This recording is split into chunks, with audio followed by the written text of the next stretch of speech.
ఆశ నిరాశల ఆరాటం, అది చీకటి వెలుగుల చెలగాటం. ఇది ఆశ నిరాశల ఆరాటం, అది చీకటి వెలుగుల చెలగాటం. ఆశ దారిన వెలుగు తొలగిన ఆగదు జీవిత పోరాటం. ఇది మనిషి మనసుల పోరాటం,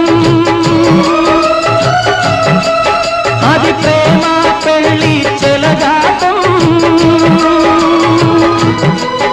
ఇది మనిషి మనసుల పోరాటం, అది ప్రేమ పెళ్లి చెలగాటం. ప్రేమ సెగలమై మనసు వికలమై బ్రతుకుతున్నదొక శవం. అయినా పడవ ప్రయాణం